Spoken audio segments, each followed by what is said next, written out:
Good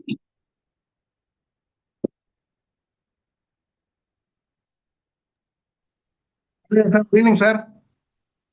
good evening Kalidas. Sir வணக்கம் sir. Sir வணக்கம் mic வணக்கம். ஆஃப் பண்ணிட்டுங்க. போனை வேணா இது மியூட் பண்ணு, போனை மியூட் பண்ணிட்டு கேமராலாம் ஆஃப் பண்ணிட்டுங்க. கொஞ்ச நேரம் கழிச்சு ஆடும். 6:35 6:35 ஆயிடும். ஸ்ரீதேவி மேடம் வணக்கம். Good evening sir. ஓகே, நீங்க தான் இன்னைக்கு எல்லாம் பாத்துக்க போறீங்க. நானா? டாக்டர் ராஜா வரல. அப்படியா? ஓகே. வருவாரு, பட் அவருக்கு பேச முடியாது. வாய் போட்டுருக்காங்க போல. சரி, நான் பாத்துக்கிறேன். நீங்க யாராவது பல்ல பிடிக்கிட்டாங்களா அவருக்கு? ஆமா ஆமா, எக்ஸாக்ட்லி சேம். வாய் வீங்கி இருக்கு அவருக்கு. சோ அவரால் பேச முடியல. சோ அதனால I will take care. Doctor நீங்க பாத்துங்க. இந்த சென்ஸ் நீங்க வழக்கமா உங்க வேலையை பண்ணுங்க, நான் பாத்துக்கிறேன். Okay sir.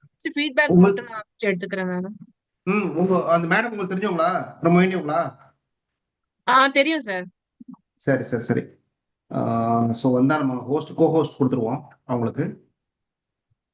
Okay.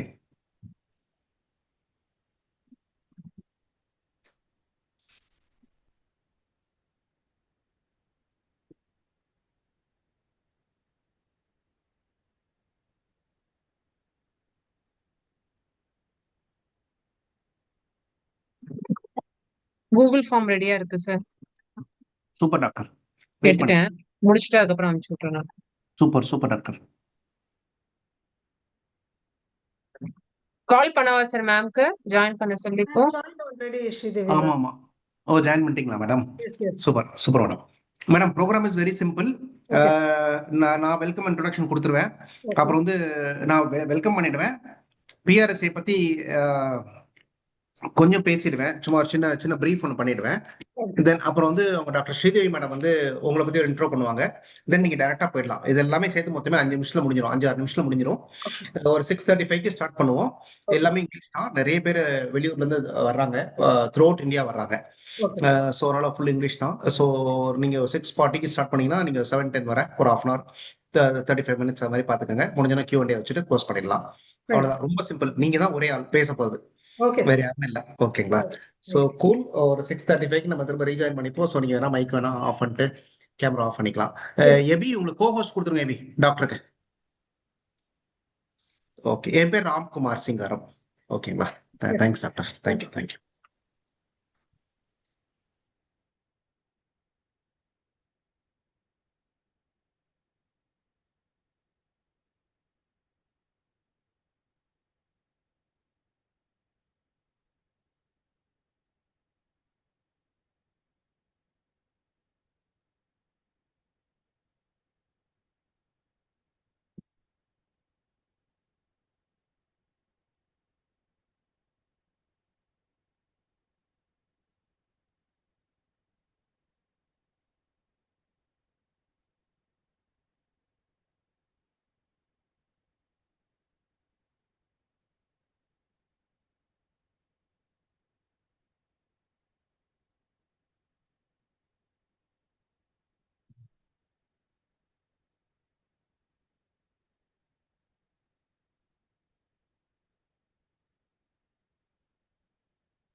Friends, good evening all. Thanks for joining.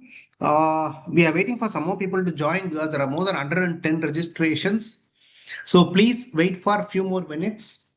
We'll soon start the program in 3 or 4 minutes, please.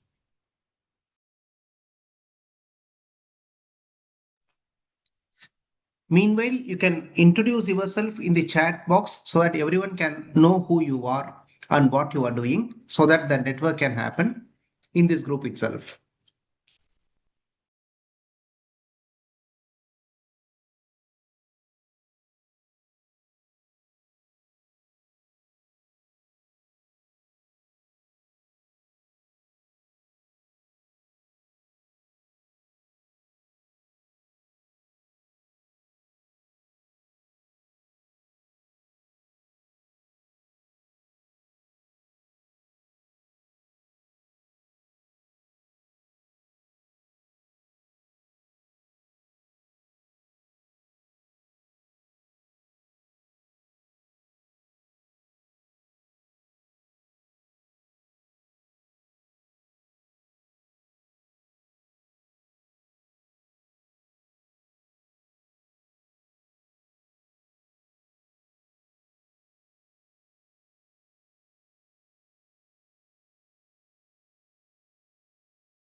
Friends, thanks for joining. We'll be starting the program in another 2 minutes maximum.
Friends, good evening. We welcome you all for a wonderful webinar organized by PRSI, Public Relations Society of India, Chennai chapter. We welcome our today's chief guest, Dr. S. Malarvili, Assistant Professor and HOD of Department of Electronic Media in MOP Vaishnav College, Chennai. What is PRSI and why we are conducting these kind of webinars? PRSI is nothing but Public Relations Society of India. It was founded in Kolkata in 1959. Now it has got around 23 chapters across India. And PRSI Chennai chapter was inaugurated in the year of 1969. It is one among the oldest chapter in India. From 1969 onwards, we are continuously active and we are doing great job in this city. In fact, in Tamil Nadu, it is the only chapter. And in Chennai, there are 115 members. Among them, there are people from corporate communications background, people from Viscom, Masscom, professors, students, and corporate communications and public sector companies who are working in Viscom, Masscom, corporate communications. And there are a lot of PR agencies, advertising agency people are there. People who work in mass media like print, TV, also they are here.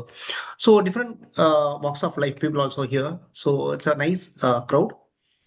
Every month we meet in Hotel Savera at Chennai. Once in a month we'll have an offline meeting, and we will have two online meetings every month, that webinars. All these three meetings, we invite people from various walks of life, particularly to speak about communication, public relations, advertising, media, photography, videography, everything else related to Moscom or Viscom or Carcom. So it's totally a comms group, communication group. So people used to exchange their success stories or latest technologies, or how they their experiences, or the forecasting things what are going to happen in the industry. So all these things used to happen. And today, I'm seeing a lot of research people, doctorates, professors, and students. It's a very good crowd. And across India, people are here. So nice to see. I know really your introductions. This is all very good. And people still, they can continue their introduction in the chat box. Thank you very much for joining on a Friday evening. So I again welcome today's chief guest.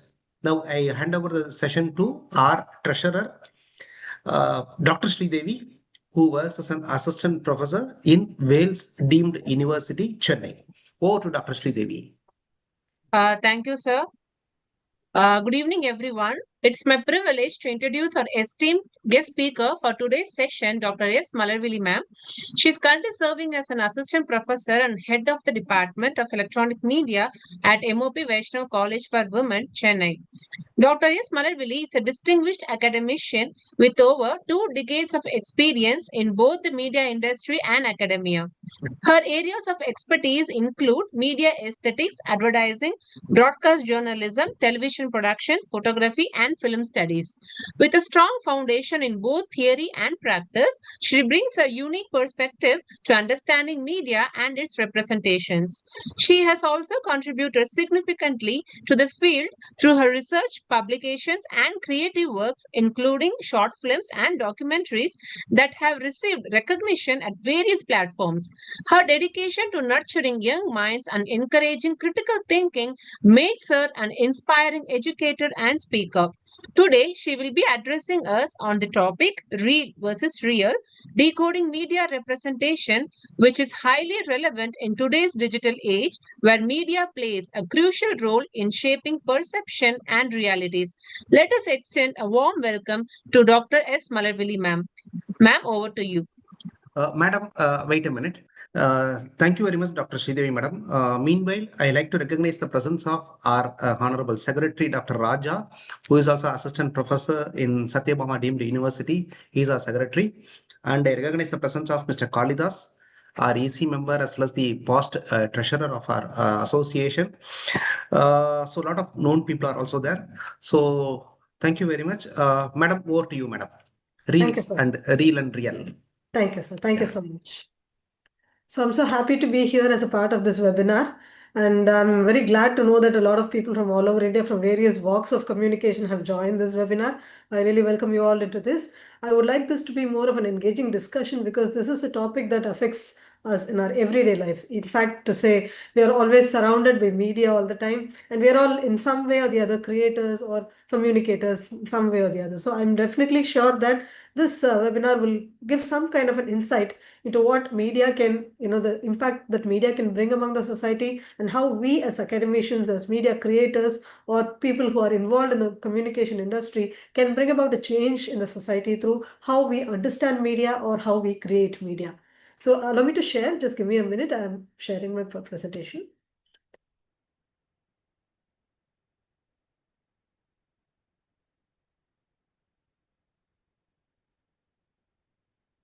Is it visible? Yes, ma'am. Yeah. I hope my presentation screen is visible to everybody. Yeah. So let us dive into the topic. So today we're going Ma'am, can you make it full screen? Yes.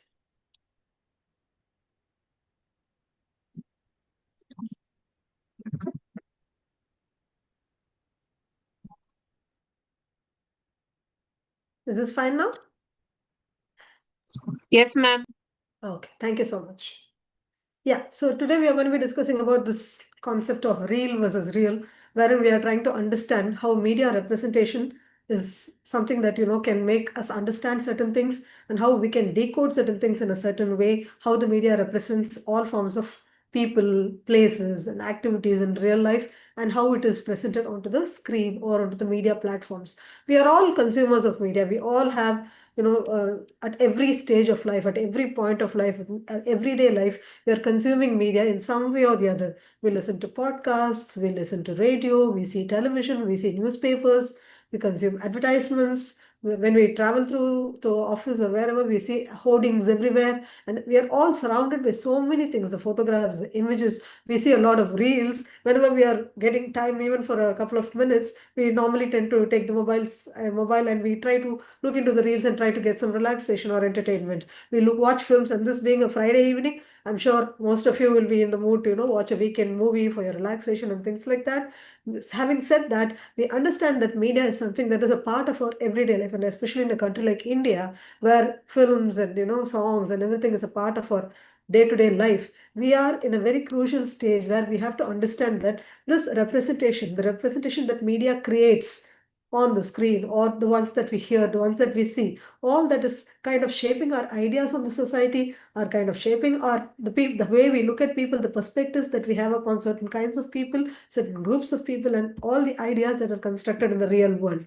Now, what we have to understand is, in media representation, it is not actual reality that is being shown. It is a constructed portrayal. Even if it is a documentary, it is not something that is actually real that is being shown. It is something that is constructed, whereby the presenter or the producer of the media is trying to create or construct a certain way of showing the things by highlighting on the visibility area where what kind of idea that he wants to show, or what sort of a perspective that he wants to show it in. So thereby he forms certain dimensions and certain ideas in such a way that he opinionates the way in which it is presented. So it is a representation. It is not the exact presentation, we have to understand. It is a representation, and what we understand from that presentation is something that matters to us as individuals, as a group, and as a society. All the media that we consume, film, news, advertising, photography, radio, television, everything, all these are in some way or the other trying to put in some kind of an idea into our mind, whereby we try to understand the world that is around us. And it is not necessarily direct. Sometimes it can also be indirect, wherein it need not necessarily directly give an opinion or an idea, thrust it on the audience. It can be a very indirect or a very subtle portrayal, wherein it helps us to form an opinion, it leads us to form an opinion in such a way that it is represented a way that is made to align with that kind of a thought process, or align with that kind of a understanding or opinion. Now, it has been used very effectively in a rhetorical way. We all know the rhetorical power of media, isn't it? So the power of rhetoric in media is very, very through historical period. If you look at it, all political leaders, all agenda setting, everything has been happening through media. It is a very powerful tool in the hands of a person who wants to communicate an idea, who wants to set an agenda, who wants to create a public opinion. Now, this can be used through direct or indirect means, and it can be symbolic or it can be rhetorical also. And all we need to understand is that it is not an entire process that is being represented, or an entire image or the whole picture that is being represented. It uses different techniques of selection, framing, and repetition, whereby only certain portions or certain areas or certain perspectives or certain opinions are selected for the purpose of representation or portrayal, and it is framed in such a way that only the ones that you want to hear, only the ones that you want to see are being shown to you and being made heard. So it is not the entire picture or the whole picture. It uses tools of selection, framing, and repetition. When you're exposed to a certain idea over and over for several times, automatically you tend to believe it, or you tend to align your thought process to the ideas that are being presented to you over a period of time for a very long duration. So these are the techniques that media representation uses, wherein it tries to form opinions. Now, why is it important? What is the point of discussion of media representation? Is because it is very crucial or very instrumental in shaping the understanding of our world. Everybody tries to form an understanding of the world with the experience that a person has, with the kind of thought process that comes within their personal life, and also the kind of surrounding or the living environment that they are in. And media plays a very important role in how we understand the world that is around us. It influences social behaviors in the sense that how we communicate with the person next to us, or how we understand the social groups that are around us, all that is being influenced by the way in which media represents certain people. You can try and form an opinion on a certain particular community or a certain group of people because of the way in which you have understood it from the way the media has represented it to you. So that affects the way in which you behave with them, you socialize with them. All these are important because media is a very, very powerful tool, and we cannot just but avoid, having not thought about it or not having just skipped past it. You have to go through it. You can't avoid it altogether because we are all part of the very large world wherein the media is almost everywhere. We are surrounded by it, right? And it can also perpetuate or challenge prejudice. What do you mean by prejudice? Prejudice means something that you can, you form a very wrong, it need not necessarily be right. You can always form a wrong opinion on certain groups of people, certain ideas, certain places, certain events, all these things. The prejudice can be prevailing. It can be made. You can understand it the way the way you are being taught about it, or sometimes by the way media tries to represent it. And sometimes what happens is when a particular group is being shown in a certain way over a period of time, the particular group of people also tend to internalize it, wherein they try to understand their own cultural beliefs in such a way that they begin to believe that that is what is true, or they happen to understand it and accept it the way it is being presented because it is prevalent everywhere. Just because it is a dominant paradigm, people try to internalize it in such a way that they tend to believe it and try to behave in accordance with the dominant paradigm that is being represented in the media. Now, media can also foster social outcomes. There are a lot of incidents and case studies which can help you understand how media has brought out good and both positive and negative social outcomes. There are a lot of case studies where you can understand the media has helped out. There are a lot of political ideologies that help people change the way of life or help bring about social change, bring about development of, we know about development communication, how we can help elevate a social community, help them educate, help them, come out of this economic distress. All these are happening because of the way in which media is trying to teach them. It's not just entertainment, it is also infotainment and education. It also educates the masses. So there are a lot of social outcomes that can come out of this kind of a media representation, and sometimes it can also validate identities. For example, there are many groups of people whom we never know. We don't know a lot of people around the world. We don't know a lot of places around the world. So what happens is when media presents it in such a way, the identities of such people are validated because they are being present in a very acceptable and a popular media. We try to understand and believe and validate that identity in such a way that we also have to accept it at some point of time. Now, this kind of a representation of media can have both positive as well as negative effects. For example, in positive effect, there are a lot of LGBTQ queer community movies that are being made nowadays, and that leads to a very positive understanding of them, which presents them in positive daylight, not to argue, not to debate on the concept of whether it is right or wrong, whether to accept it or not accept it. That is absolutely personal and individual, but media has presented it in a very positive way also. So that has led to a very positive acceptance of the kind of queer community. At the same time, it can also have negative effects in the sense that when you keep portraying a certain group of people in negative light on media over a period of time, everybody tends to believe that this is the kind of ideology that they have, or that is how they behave, or that is how they appear, or whatever it is. You form certain understanding of that particular community or a place or an event in such a way that it could be negative. It need not necessarily be true. It could be negative also. So we have to understand that media representation has both positive as well as negative effects. The most important aspects of this media representation is, firstly, it is not actual. It is not a real image that is being created. It is only a constructed image. It is not the actual image that is being constructed. It is only the representation. People try to create or reconstruct the ideas, the opinions, or the stories in such a way, the narratives in such a way that they want the audience to understand the story or the opinion the way they want them to receive it and respond to it. And the most important aspect of, or say the most mythical thing that surrounds this media representation is called stereotyping. I'm sure most of us are familiar with this word, stereotyping, and the bias that surrounds it. Stereotyping is the understanding how we try to, brand certain people or certain places as the way they are because of the way it is represented in media.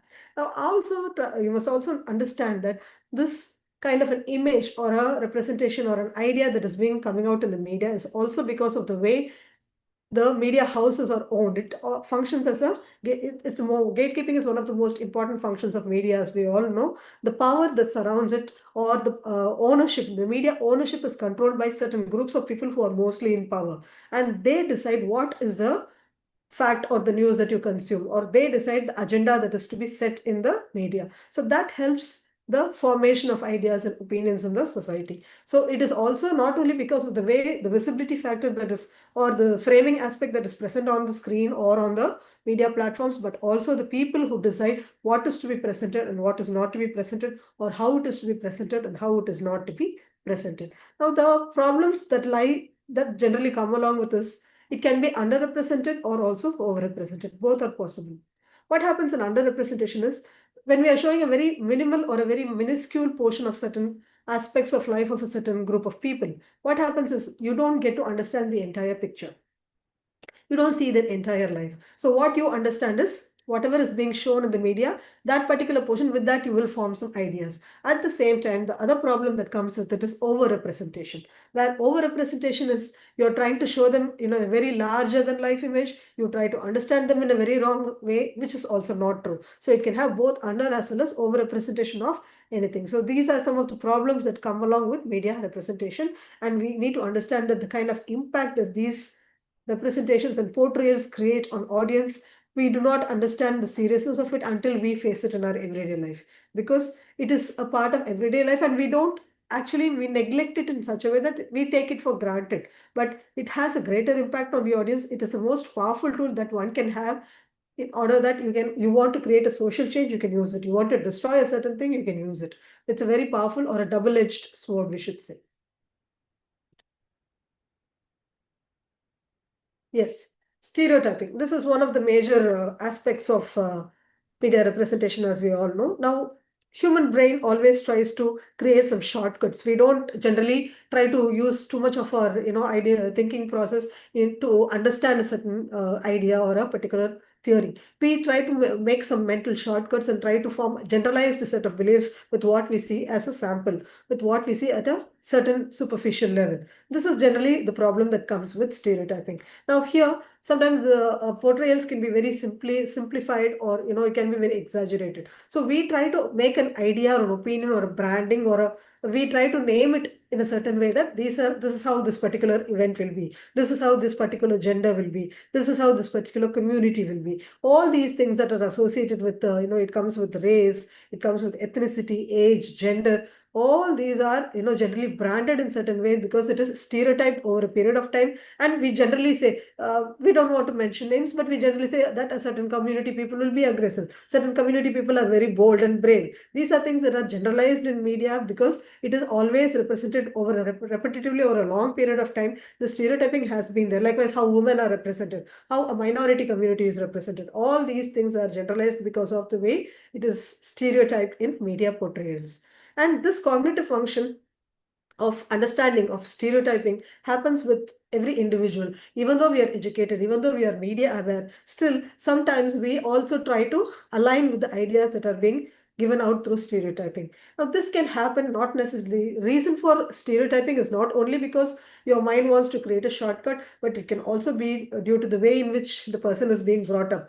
Right from childhood, if you've been told about a certain group of people as how they would behave in that way, automatically you try to believe and try to reinforce. And when it is being reinforced in the media, you automatically tend to understand that that is how it is. You generalize it. And this also helps this also affects the socialization, how you accept them in the society, or how you treat them in the society. All that is being affected because of the stereotyping which the media representation usually does. Sometimes what happens when you have a personal experience, you have a certain negative experience, for example, with a certain group of people, you form a illusory correlation between that particular incident and the generalized idea of how that stereotyping has been with that particular community. So what happens is the brain tries to relate and associate these two actions together, and everything that happens after that will be always related to in such a way that you try to form a correlation between this and that and try to stereotype it that way. That is also not exactly right. That is how we have to differentiate. We need to understand and differentiate between the right and the wrong through our mental process and our thought process. Now, what happens when you watch a lot of reels? You watch a lot of social media reels on Instagram, on Snapchat, and all. You watch a lot of short videos. All these things, how do they appear? These algorithms, these algorithmic patterns that happen in the social media, how they appear? They are because the algorithms are patterned in such a way that when you watch a certain content, same kind of content keeps appearing or popping up. So you try to watch only those kind of content. So when you try to watch a lot of content that comes along with your thought process or ideology, you automatically trying to accept it and start following it at times. So these echo chambers are nothing but they are literally the algorithms that help us, which feeds us with the kind of material that we normally consume in our social media platforms. These media representation has a lot of effects. Now it can have both positive and negative effects, but mostly there are a lot of negative effects that are associated with this representation. What happens is when the stereotyping is done over a period of time and sometimes in a very exaggerated manner, what happens is the people's identity and their self-esteem gets affected. They, supposing you have a lot of beauty ads that, that brand people in certain way, only the beauty standards, the so-called height and so much weight and this kind of a skin, this kind of a hair, all these things are being branded over and over again. It affects the identity and self-esteem of a person who does not fit or who does not fall into the norms that are being presented in the media. So that affects the self-esteem. They become low, their confidence level goes down and they form a very low esteem. That is not right, because it need not necessarily be. This kind of beauty standards that are propagated by the major popular media, it need not be true. That is not how in real life we see people around us. So what happens is this lowers the self-esteem, which is a very negative effect of the media representation, especially these kind of ads and beauty products and cosmetics and other things. Now, it also affects the societal attitudes, because your formation of opinions on certain groups of people will try to affect, the way you treat them, the way you accept them in the society, and also might kindle some problems and riots between the communities and other things. So all these things are kindled because of how you associate, because of the illusory correlation that happens between media representation and your mental formation of opinions and ideas and biases. Sometimes this reinforcement that happens over a particular stereotype keeps reinforcing again and again and again. So over a period of time, initially, even though you don't agree to that particular ideology, at a point of time, you start taking inside a lot of its content. You try to internalize it, and what happens is you try to believe it. It might be true, and some incident might happen which aligns with such similar ideology. You try to accept it and try to believe it. All these are effects of this media representation, which is in the negative light. And most of the policy making and how reality is affected in the screen also matters a lot. All the ideas formed by the people, the public, is generally because of how it is represented in the media. For example, you take the recent war that happens between Iran and America. We all have certain opinions. Each one of us will have a certain opinion on the particular issue. Now, all of this public opinion is shaped by the way in which the ideas are being presented to us, the kind of media that we consume. We consume a particular group of, a left-winged or a right-winged media content. Then we will understand that in the way that we want that to be. And what we believe in is what we get to see also on social media. So this public opinion is largely shaped by the way in which we are consuming the content. It also helps us to form the cultural understanding, wherein we understand the cultural practices of certain groups of people or a particular religion or a particular country or a community or whatever. The understanding of that particular culture and its belief systems are generally created by the way in which it is represented on media. Another very common and a very bothering effect of media, negative effect of media representation is the internalization that happens with the groups of people. When people tend to see a lot of, stereotyping that happens on the media, most importantly, the visual media platforms, what happens is they tend to internalize it in such a way that it makes them believe that they are so, even though if they are not, still they would begin to believe that because the way it is presented on the media and because of the societal acceptance that comes out of the stereotyping, they tend to internalize it, which is also not a very happy or a very positive effect of media representation. And it also helps, it also leads to social polarization, wherein you form a group. Even all your WhatsApp groups, all your, this kind of grouping that happens on social media, that is generally with the people who you have who share similar ideologies, isn't it? So it forms in groups and out groups, wherein we accept the people in our group as a very diverse set of people, whereas the people who are out groups, who are from the other part of the world or the other groups that exist around outside of us, we tend to look at them as a different kind of a group of people. This social polarization also happens because of media representation, overuse or over representation of certain people on media. It also leads to normalization, wherein certain unacceptable or socially wrong or culturally or ethically wrong practices are shown in such a way that we tend to normalize certain things. This all of you must have seen the recent movie Durandar. So the violence, the kind of treatment, the kind of aggressiveness the male character shows, the lead character shows. Nowadays, violence is glorified in movies, as you all know. So it normalizes the fact. It tries to normalize even a socially unacceptable way of behavior. At a particular point of period, people started accepting it and people started glorifying it, and now they are celebrating it, isn't it? So this normalization is also one of the harmful effects of media representation. If it is for a good cause, well, fine and good. But if it is on the negative light, we have to give it a second thought. How do we overcome this? How can we try and overcome all of this harmful effects of media representation? Yes, we can, especially with groups of people who are here, who are part of communication, who communicate with a group of people who try to make an influence, who try to create an impact in a certain group where you're closely associated with. You can do this because it is where we play a very important part in the society, wherein we as individuals can, and especially as communication professionals, we can try and make a change in the society by making them understand how to decode or demystify the concepts, the ideas, the prejudices that happen in the presentation, how it is portrayed on the media. So the most important key to changing all of this is media literacy. Media literacy is the understanding of how media works and how it has to be understood and consumed and decoded by the individuals, because it is generally it doesn't happen overnight. Even educated people, even media literate people happen to believe sometimes because of the overusage, or we don't have time to give it a thought. That happens, but still we can achieve a small amount of change, at least by trying to influence, by trying to make the other person understand how literate we can be and how we can take a time or a second to think about how the image is represented and whether it is right or wrong, whether to accept it as right or wrong. That kind of a critical thinking and critical consumption will definitely help a little bit, at least, in making a small change towards how media can be understood properly by the audience. Now, this can also be facilitated by media empowerment and agency, whereby media has to be more empowered. People should be given more chances. A diverse set of people should be given chances to create the media content. Of course, now with social media, we have a lot of power in our hands. With citizen journalism, with Sojo, Mojo and everything, everybody can be a journalist, everybody can be a filmmaker, everybody can be a content creator, everybody can be an influencer. So with this kind of an empowerment, what happens is we can create good content, we can create positive content, we can break the stereotypes. Whatever has been stereotyped so far can be broken, and people can be made to think differently, think right, and think perfectly. It can be done with a little effort in creating the content itself. So what happens is when you break these stereotypes, automatically people also tend to, who understood the stereotype earlier and who believe that the stereotype is true, will also tend to believe it is wrong and will try to change their perspective on the kind of stereotyping.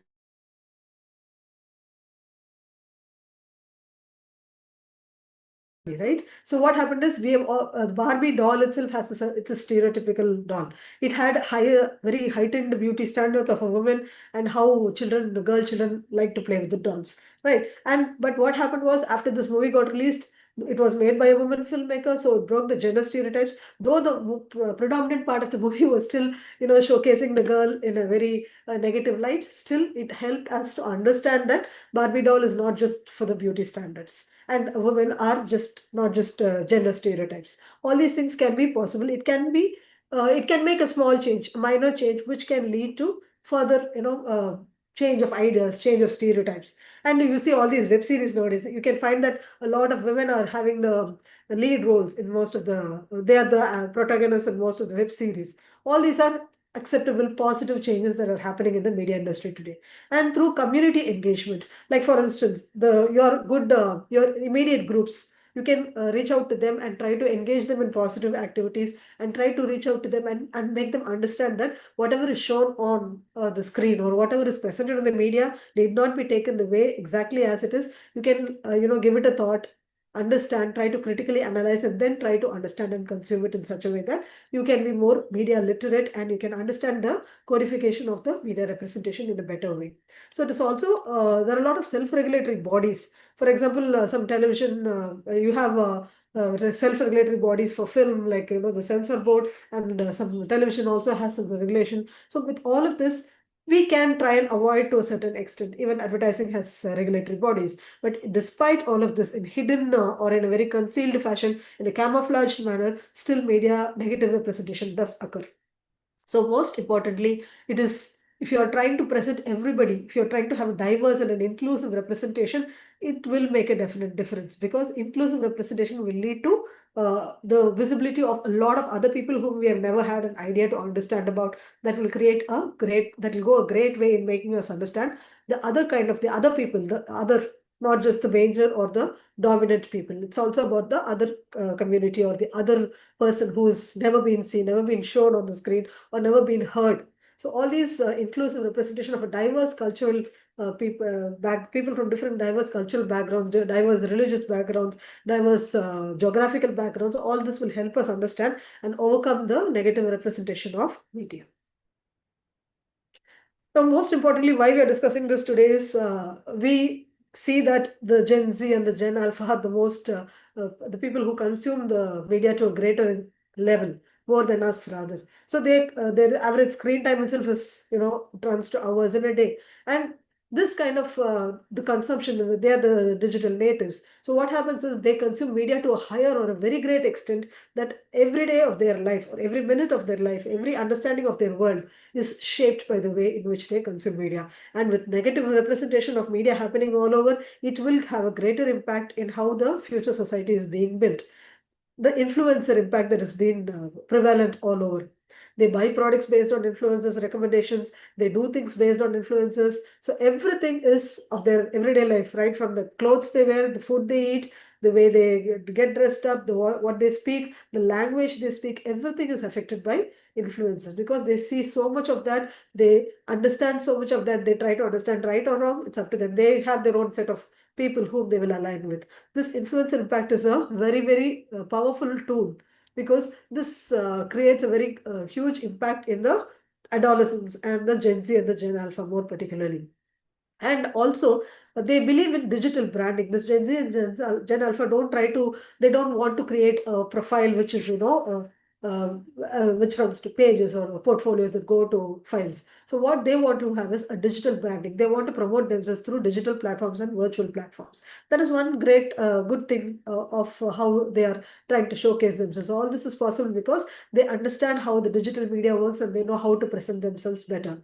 And this validation seeking is something that is really of a great concern. When they put up a post, when they post a story, they'll want a certain number of likes or a certain number of comments, or without that they do not accept that they seek validation from their immediate friends, from the community, from their groups. Without validation, they go haphazard. They think it's not being heard, it's not being accepted. So they always seek validation. This extends to real life also, not only on virtual media, it extends to real life as well. And they try to compare themselves with the beauty standards that are being presented on the social media content. This leads to anxiety. We call it comparison anxiety because they try to compare themselves with the people who are shown. You see a lot of bodybuilding videos, and a lot of boys, try to have a very low self-esteem because they try to compare themselves with the images that are being presented in the social media. They have a lot of issues with their body image, and this leads to cyberbullying also. And this is also one great thing that is affecting the youth nowadays. They fall a prey to this cyberbullying and they get affected. Their mental health gets affected. Their performance gets affected, and all of these are the negative impacts. And one great thing about this current generation is they would like to go to ChatGPT, or they would like to go to Instagram for all of that, for only that for their mental health advice. In fact, they are sometimes even more stronger in such a way that all these positive attitude, positive image building, or good way of thinking, positive thinking, all this is propagated. So the mental health advocacy is happening so much all over in the social media and in the Instagram. If you see these Gen Z and Gen Alpha kids, they are trying to go to their go-to platform would be Instagram for their mental health advices and other things. And also another interesting aspect of this media representation in the case of social media especially, and that too particularly with Gen Z and Gen Alpha, is the creative commerce that is established and is being prevalent nowadays. A lot of producers, a lot of manufacturers, they try to sell their products through creator commerce, wherein they have influencers propagate or popularize their products and make the people buy the products. This commerce, this entire setup is flourishing nowadays rather than the traditional form of commerce that has been happening over time. These are some of the positive effects, and they can also lead to negative effects if you don't have a proper critical thinking and accept it in a proper way. Okay, some of the trends, finally, we'll close with this. Some of the trends that are emerging nowadays. We have a lot of virtual influences. More than human connection, we try to communicate with the AI and the virtual influences. There are a lot of popular AI influencers also, right? So they are also equally, effective in creating brands or in publicity, giving publicity to brands, and in creating, influencer impact. And advertisers, what they look at is they are forming very micro and nano dominance, wherein they try to identify a very limited group of people, a very small set of people who are more effective, who will directly communicate, who will directly trust the product and buy, rather than looking at a very large crowd, rather than creating a brand image which will not give you a return of investment. So these niche community hubs are some of the emerging trends because advertisers see it as a great opportunity for them to sell the products. And the kind of the people nowadays, they want to have a good professional influence through these social media content. They want to create an impact by this. Rather than showing their work skills, they try to first give a publicity for themselves through how virtual media and how they have their virtual presence or their digital presence. They create this professional influence through the social media platforms. And you have a lot of hyper-personalized experiences in today's social media content. As in, rather than looking at somebody who is not relatable, whom you cannot root with, whom you cannot, have a trust upon, these personalized experiences, like the algorithms feed you things that are actually bothering you, that are actually exactly the same as your thought process. So what happens is you try to connect to them much better rather than having a generalized perspective, having a very large or a very all-inclusive platform. You try to relate to a person who can talk to you, who can interact to you in a very individual or a very intimate way. So that helps the social media platforms to connect better to the audiences. And the authenticity of the content that is being presented nowadays. When one person who you think is very similar to you or who resembles you very closely, if they present a content in a very authentic tone, in a very informal tone, it connects to the audience very effectively, rather than having a very traditional or a conventional way of presenting a particular idea. So this content authenticity is also one of the major reasons why people are able to root very well to the social media content that is being generated out there. And nowadays, everybody is a producer, everybody is a creator, everybody is a podcaster. Anybody can become a content creator. Because of this democratization of people, we have a lot of people come into media production side. Rather than just consuming, people can create or produce media. So what happens? People try to generate content which the ideas of which we've never heard before, which we've never seen before, because earlier media was dominated by a certain group of people. It was dominated by power, it was dominated by control, it was dominated by a certain group of media conglomerates. So what happened was the content that was produced was also in line with the thought process and opinions of those media conglomerates and the media ownership houses. But nowadays, because of how democratization of media production happens, a lot of people have come into the creation side, and a lot of people are presenting their ideas in such a way that people have become to understand. They try to it's an all-inclusive platform wherein you get to understand a lot of people's perspectives, and this diversification of representation helps in breaking the stereotypes, helps in our understanding, and helps in decoding the representation in such a way that whatever is right and whatever is wrong can be differentiated, and people can take what they want and omit what they want. Now, again, this is entirely up to the person who consumes it, and we have to be socially aware. We have to be media literate in such a way that we have to understand the content to our good and for the society's good. Rather than believing just whatever is being presented to us, it is our responsibility, and it is our responsibility to educate the people who are around us to consume it in such a way that it is not just taken as it is, but give it a small thought, give it a analysis, try to analyze it, and then critically consume it in such a way that you understand it better, understand it right, and understand it for the good of yourself and for the society. So these are generalized discussions. I would love to hear from you. If any of you would like to share your ideas, reflections that you have gone across in your real life, or if you have taught somebody, or if you have come across a particular case, please, I would like to hear from you. Any discussions or any questions, please. Thank you for a wonderful session, Doctor. Friends, you can unmute and you can ask your own doubts.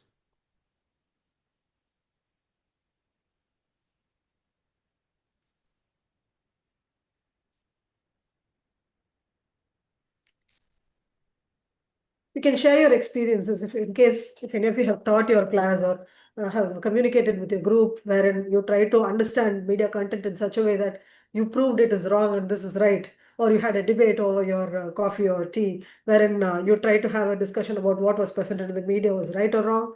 That would be more helpful.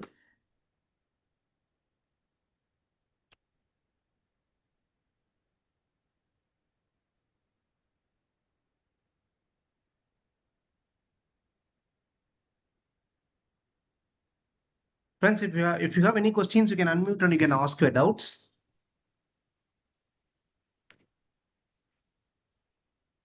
So they're saying unmute option is not available. Somebody has. Oh.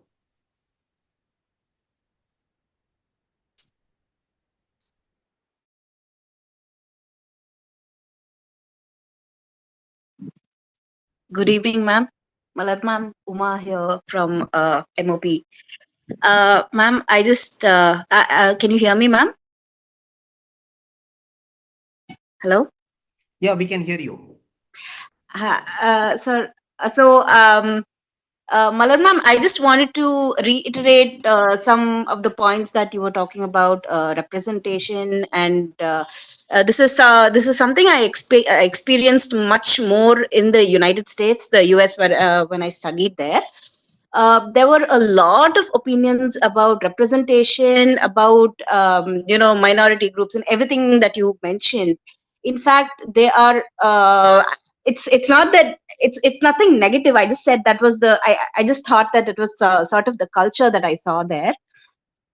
Because there were these debates that people used to do as to how if women are the only gender that could get pregnant or something like that. So they are so into this this representation topic as such in the media, that even the youth, even the younger generation, they're full of how everything needs to have a representation. It's absolutely overdone, and I had this thought just brushed through my mind when you were mentioning that a lot of over representation is happening. And ma'am, I'd also like to say that we're exposed to a lot of media, yes, and also social media. It plays a really, really big influence on the minds of the younger generation. And as you said, also we're also dealing a lot with AI, and I just wanted to know if AI specifically, since most of us as educators, most of us are delving into understanding the emerging trends of AI and how we can, accommodate AI in classrooms. How do you think AI is going to be in the future? I mean, I don't know if I am conforming to your topic, but I thought this could be a very interesting topic of discussion.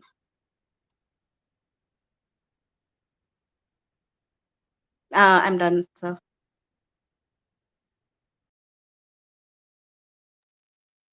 Please unmute, ma'am. Unmute. Ma'am, unmute.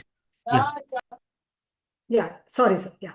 So AI is something that is inevitable, as I was mentioning. I was on mute, so I'm reiterating it. We have to learn to live with it, and we have to learn to include it in our, classrooms or in our common platforms where we are sharing our thoughts and ideas. Ma'am, I was just asking, like, to what extent? Like, we've had a lot of discussions about it. Yes. To what extent? See, you can see what I would try and do is I would ask them to, use AI tools to generate an idea, and I would ask them to put it all aside and try to come out with their original idea. When their original ideas come up, there is so much of diversity, there is so much of inclusion, there's so much of originality when ideas come from people's minds, rather than relying on, chatbots and other things. So thereby they will try to at least understand that the human mind is so unique and so beautifully made. God has created everybody uniquely.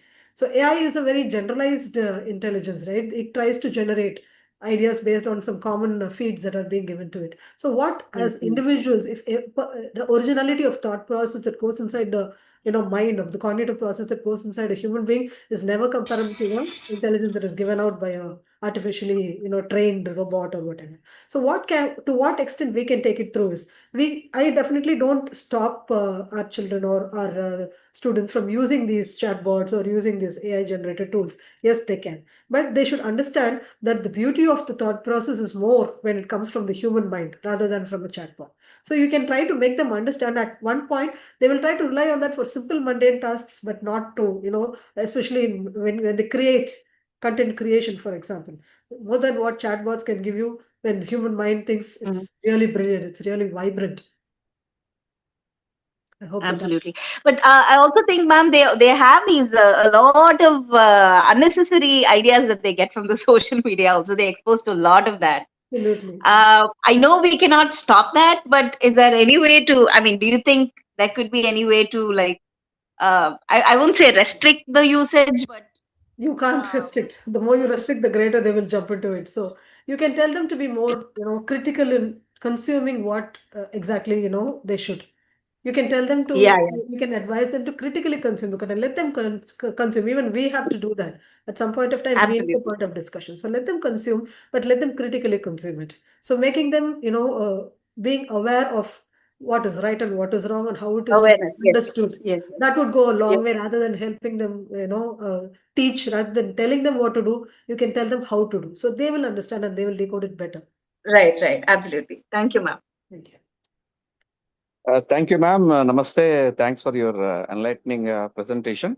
Okay, I just wanted to ask you, with the advent of the technology and the technology explosion, many fake videos are being presented by people Yes. without understanding the consequences, especially on the burning topics, whether it's the war which is going on or the major issues inside the country. Can there be a mechanism to control such sharing of fake videos, which really confuse people because the technology is so high that we feel that the videos are very true in nature.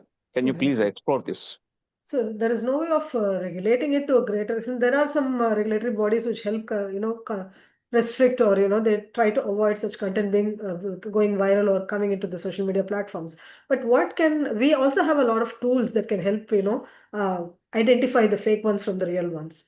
So that will be a totally different session altogether to identify fake news from real news, and how fake content can be identified, plagiarism can be identified, and how deep fakes can be used. We can transcode it and you can decode it very easily.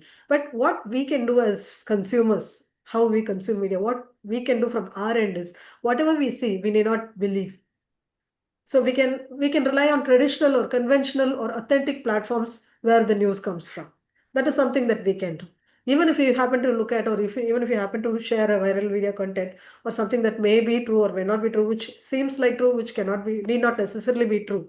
What we can do is we can at least take some time to identify and, run it through a certain program which would help you to identify whether it is true or not. One. Secondly, what we can do is we can rely on trusted sources for information rather than going to, viral forwards or just social media reels that pop up while you keep scrolling. That is one way Madam, that we can try and reduce. yeah, to value add Thanks, your madam. point, in Tamil Nadu, there is a department run by the government, Tamil Nadu government Fact-checking. called fact-checking department. Yes, sir. So this fact-checking department, they regularly check all the content and they will update the general people, public, that where the news was created, and they are also taking actions whoever sending the fake news against the government, not on the general public, no, not on the general content, but if any content spread out in the social media against the content, against the government, then this fact-finding division department enters into it and find out who did this, and they are taking immediate actions also. Again, sir, to add to this is more done more in alignment with the governmental policies and Yes. political power. Now, what Yes. the person who asked the question, who just asked the question, he meant for general content also, which is Yes, totally unregulated. So Yes. we have to be more media literate. The government will try and control those content which will, oppose the ideologies of the ruling party, or maybe a particular political party, or Yes. anything that is, in line with the governmental policies. So those things are generally the ones that they are looking at, but we should also try and look at it from a very societal or a very broad perspective also. Thank you, madam. Yes, sir. Friends, any other question? Feel free to discuss your real life situations if you had come across one where you saw a video and believed it was true. We had Original tradition. viral videos where somebody is shown as dead and we try to believe it. And all Yeah, of that. yeah. Madam, somebody is asking. Yeah, Yes. proceed. Please proceed. Ma'am, this is Suhaina here. I believe that the students are offering the original ideas into the chat boards. I believe that the individuals are off through the traditional has become invalid because of AI intelligence. All are asking that questions to the AI. The research papers is AI is very useful, but in reality, the students' mind is whatever they ask. I asked Chat GPT. They are telling like that. The traditional ideas is being erased, ma'am. I believe that. Yes, definitely. How When to people's thought control process this? is changed. So you can ask them to, you can try out an exercise. You can ask them to put their mobiles aside. You can ask them to not go to ChatGPT and ask them to come out with their original ideas. They will understand the beauty of it. That is what I mentioned a little while ago. So when you do it as an activity, when you do it as an experiment, they'll themselves realize what is the difference between human intelligence and artificial intelligence. So thereby that revelation, that understanding will help them, think them superior to that. So that automatically will bring in a feeling of pride that will help them, think originally rather than go to chatbots for references. Thank you, ma'am. Nice session, ma'am. Thank you, I'm ma'am. first attending this session. Thank you, ma'am. Thank you, ma'am. Participants, if you have any more questions, you can ask the resource person today. Yes, ma'am. Ma'am, this is Lakshmi Devi, ma'am, from the Scrum Department, MO Professional. Yeah, ma'am. Ma'am, first of all, thank you for that wonderful session, ma'am. I just have one clarity, ma'am. Ma'am, do you think that this representation of stereotypes, representation of, modified content in media through various platforms is having an impact on the gender representation? But to some extent, if we say that gender representation is being affected by the media based on the stereotypes that they give, do you think that the acceptance of these stereotypes are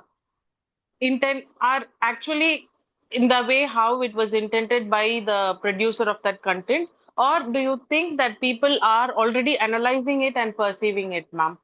It is 50-50, ma'am. Why I would say that is, when you create a content, you generally create it with a certain intention in mind, and we create it with a target audience in mind. So we are trying to set an idea, we are trying to set an opinion, we are trying to set an ideology. So you are trying to create the content. When the producer, when he is creating the content, he definitely has an objective in his mind. So he creates it in a certain way. But at the same time, audience's perceptions have been evolving. people have begin to understand the different perspectives. Nowadays, people have greater tolerance levels. Nowadays, people have greater acceptance levels. That is partly affected by media representation also. And it is also having positive effects. It's not necessarily related to gender. It can be related to anything. Until recently, when a movie Tare Zameen Par, you all would have seen that movie. It's a very popular film. Until that movie released, many teachers had understood that children who had problems learning were actually dumb. They had not much intelligence levels. But after that movie release, it sensitized people to that particular problem wherein people had difficulty in learning. So that is a very small effort from the producer's side, from the content creator's side. But from the audience's side, there is a vast difference that has occurred, especially for educationists, especially for teachers. It was a great revelation. And the way perspective in which a teacher looked at a student itself changed to a greater extent after that ideology. So it is created partly by the producers because they have an intent in mind and they want the audience to understand it in a certain way. And it also is partly because of how audience is understanding it and how audience is decoding it in their minds. And that is also a collective process that happens because of the constant exposure and how they are looking at media over the years. It's an evolving process. Thank you, So, ma'am. Thank you so much. Thank you. thank you very much, madam. Time is already 7:30. So thank you very much for a wonderful lecture. So thanks a lot to Dr. Manarvili. So thanks, friends. A lot of people joined today, particularly as I told you earlier, a lot of research scholars, professors everywhere from throughout India joined. So it's really thanks to all who have spent 1 hour time.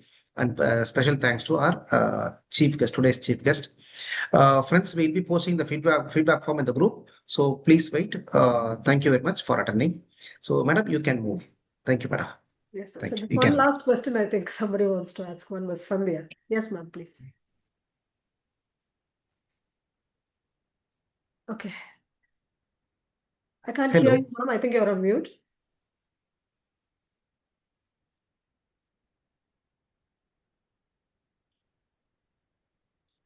Still, your voice is not hearing. Still, you're not audible. Yeah.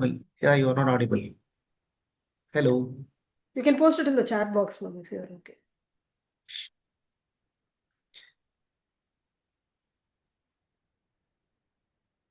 Okay. Fine, sir.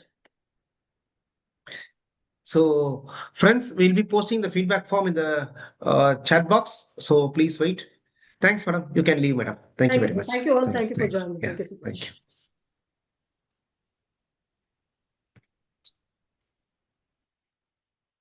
Participants, the feedback link is shared in the chat box. Kindly fill it. It can't be shared personally. Please fill the feedback form. Whoever attended till the end of the program can alone fill the form. So this form will be here for next 5 minutes. So please fill it, and you can, once you fill it, you can leave the session.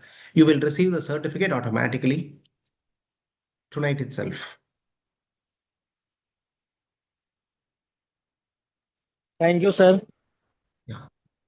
Wonderful session sir. इसी तरह आप Thank लोग you. लगातार करवाते रहें. मैं पटना बिहार से हूँ. धन्यवाद. Okay. Thank you. Thank you, Sonu. Thank you very much. Thank you. मैं एवरीडे जुड़ता हूँ सर आपके सेशन में. Always. Yeah, yeah. Thank you. Thank you very much. Very good. Very good. Thank you. Thank you, ma'am. Thank you, sir. Yeah. Thank you, ma.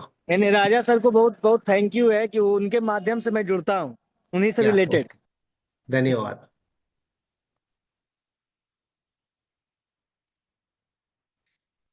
Thank you, sir. This is an excellent thing. The continuous webinars and much useful for us as a research scholars. Thank you, thank you, Mr. Thank you. Thank you. Please recommend your friends to join and get the use of it. End of the day, it's free of cost. Thank you, sir. Thank you so much. Friends, whoever filled the feedback form, they can leave the session. We'll be closing it at 7:37. 3 more minutes. Sir, is it in the chat box for the Zoom, in the Zoom app itself? Yeah. Dr. Sridevi, madam, it's in the chat box, right? Yes, the feedback form is in the chat box, but it shows the feedback form is for candid and photography things. No problem. No problem. We can fill it. You can fill the same form. We will also share it in the group also, sir. Right now, just fill it and we will share another form also. I think there is some error. Yeah, sure, sure.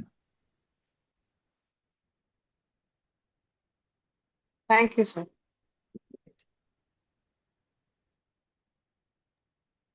Sir, I filled the form. Of course, it is with a different heading. Can I leave the session? Yeah. No problem. You can leave the session. You'll be getting your certificates soon. Thank you, sir. Yeah, thank you.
Ma'am, the feedback link is not available.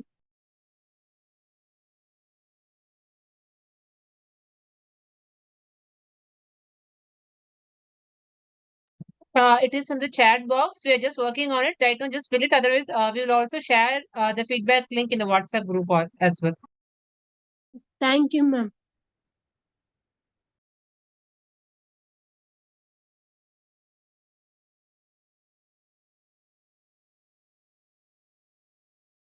Ma'am, due to Yes, ma'am. ma'am, due to poor network, I cannot continue that meeting, ma'am. I can fill the feedback tomorrow. Yeah. Okay. We'll just make sure that you are in that WhatsApp group. We'll Okay, share the ma'am. link. Because of due to poor connection in net, ma'am. Thank Okay. you, ma'am. Yeah.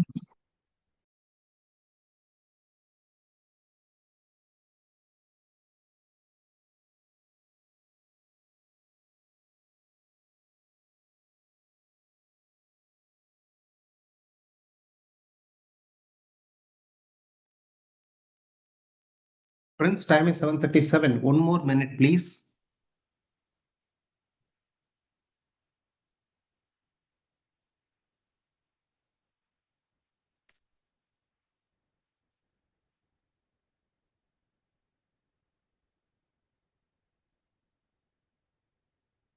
Doctor, shall we close?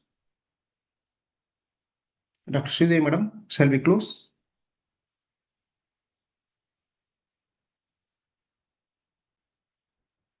Friends, we are closing the session. Thank you very much.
Hello? Hello, sir? Hello?